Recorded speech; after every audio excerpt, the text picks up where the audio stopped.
మత్తయి సువార్త 13వ అధ్యాయము 36వ వచనం నుండి 43వ వచనం వరకు.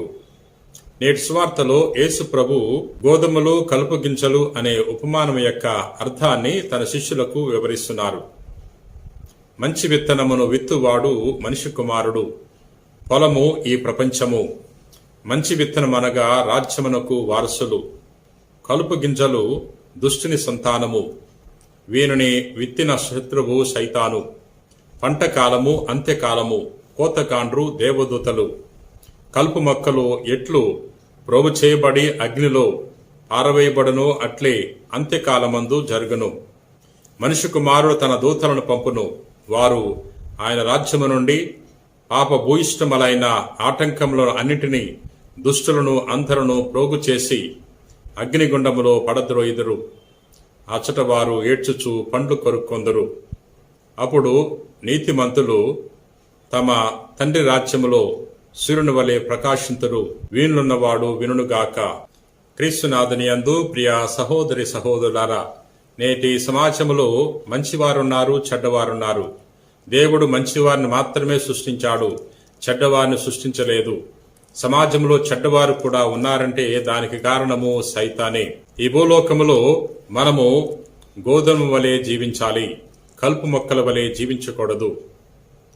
ఎవరైతే అన్యాయాలకు అరాచకాలకు పాల్పడుతూ ఉంటారో అటువంటి వారు కలుపు మొక్క లాంటి వారు.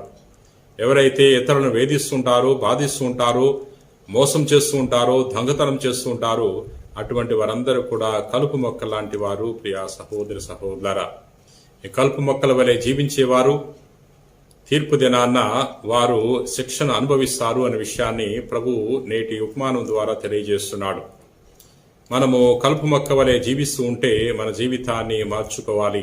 ప్రభు ఎప్పుడు కూడా మన నుండి ఫలితాన్ని ఆశిస్తున్నాడు. తన పొలములో గోధుమలు చల్లిన వ్యక్తి ఫలితాన్ని పొందుకోవాలని ఆశిస్తూ ఉంటాడు. అదేవిధముగా దేవుడు ఈ భూలోకం అనే పంట పొలములో మనల్ని నాటాడు. మన ద్వారా దేవునికి ఫలం అందాలి. మన జీవితము దేవునికి ఉపయోగపడాలి. ఉపయోగపడకపోతే మన జీవితము త్రోసివేయబడుతుంది, అగ్నిలో పారవేయబడుతుంది. ప్రియ సహోదరి సహోదరులారా, అందుచేత ఈ భూలోకములో మనము కలుపు మొక్కల వలె కాకుండా గోధుమ మొక్కల వలె జీవించి దేవునికి ఫలితాన్ని ఇవ్వటానికి ప్రయత్నం చేద్దాం. ప్రార్థన చేసుకుందాం. ప్రేమ కలిగిన ప్రభువా, దయగిన సర్వేశ్వర, ప్రభువా నేను స్తుతిస్తున్నాం, మహింపరుస్తున్నాం, గణపరుస్తున్నాం. ప్రభువా నేటి సువార్తలో గోధుమలు కలుపు గింజల యొక్క అర్థాన్ని మేము తెలుసుకున్నాం. ఈ భూలోకములో జీవించినప్పుడు మేము కలుపు మొక్కల వలె కాకుండా గోధుమ మొక్కల వలె జీవించి నీకు తగిన ఫలితాన్ని అందించే వాక్యాన్ని ప్రసాదించండి. ఈ రోజున ఎవరెవరైతే ఈ వాక్యాన్ని ఆలకించి ప్రార్థన చేయించున్నారో అటువంటి వారందరినీ కూడా నీ కృపావరములతో అనుగ్రహములతో దీవించమని మా నాథుడైన క్రీస్తు ద్వారా మనవి చేయించున్నాం తండ్రి.